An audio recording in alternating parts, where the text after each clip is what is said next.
Aujourd'hui Tidjane Thiam est un aigle qui vole haut dans le ciel. Après un parcours universitaire brillant, et des états de service exceptionnels aussi bien en Côte d'Ivoire qu'en Occident, qu'on ne va pas rappeler ici, l'homme fait aujourd'hui l'unanimité sur ses compétences au plan international. Son nom avait été cité pour le remplacement de Christine Lagarde à la tête du FMI en 2019, lorsqu'elle fut appelée à présider la Banque Centrale Européenne. C'est dire la notoriété de ce garçon. Aujourd'hui l'homme préside un fonds d'investissement. Il est aussi à la tête du conseil d'administration de la Rwanda Finance Limited, le CPC rwandais. Il a accordé une interview à la radio française RFI le samedi 4 décembre, relançant encore une fois les spéculations sur ses intentions en si. Fort de ses qualités et de son aura, beaucoup le voient à la tête du pays. Pourtant les compétences de Thiam, si brillantes et exceptionnelles soient-elles, restent confinées à la finance internationale. Peuvent-elles l'amener à saisir toutes les questions qui interviennent dans la gouvernance d'un État? Peut-on affirmer que tout individu qui a brillamment administré des multinationales occidentales est de facto apte à diriger un État en Afrique? Le cas de George Weah nous a montré que la notoriété internationale ne transforme pas forcément un individu en un président exceptionnel.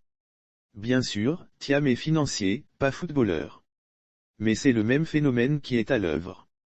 Comme Weah, sa popularité est si grande qu'on le croit capable de réussir à la tête d'une nation.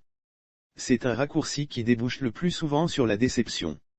Être un génie dans la finance internationale ne garantit pas qu'on sera un président de génie, parce que gouverner un État, en Afrique, va au-delà des questions financières. Rien ne permet d'affirmer que Thiam sera capable des mêmes prouesses sur les questions relatives à l'agriculture, la santé, l'éducation, la sécurité intérieure, la stabilité politique, la sécurité à nos frontières, la paix avec les syndicats, la liberté d'expression etc., que celles qu'il a réalisées à la tête du Crédit Suisse ou de Prudential.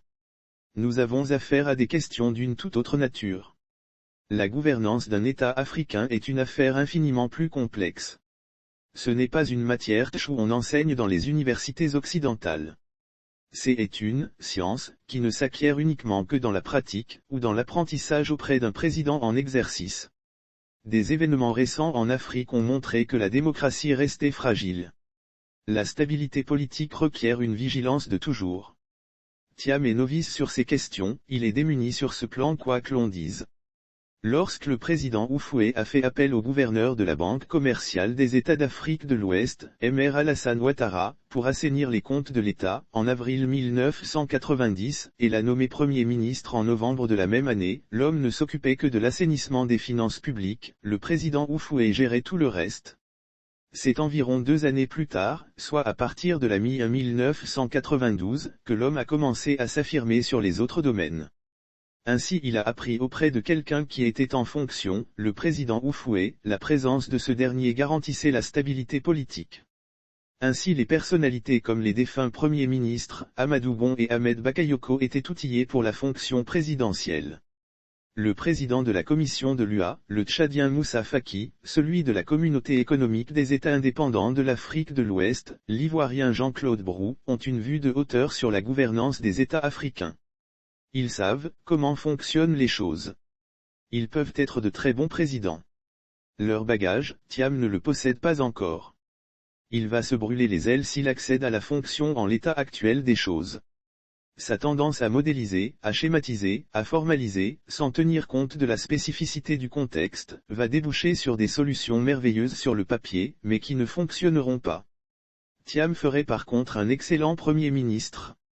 La primature serait un stage pour compléter son cursus et le préparer à la fonction présidentielle. Il a besoin d'être coaché, car il n'est ni un dieu, ni un demi-dieu, ni un messie, ni un fils prodige. Ceux qui le voient ainsi sont dans l'émotionnel. Il doit apprendre avant d'exercer, pour éviter des erreurs de jeunesse, à l'instar d'Abiy Ahmed, dont les erreurs de diagnostic ont plongé l'Éthiopie dans l'état actuel. Le faible bagage politique de Thiam peut être source de naïveté, et déboucher sur des situations désastreuses. Après la crise post-électorale de 2010 à 2011, et la mini-crise électorale de 2020, la Côte d'Ivoire reste dans une situation politique délicate. Thiam est loin d'avoir la maturité nécessaire pour gouverner ce pays au sommet.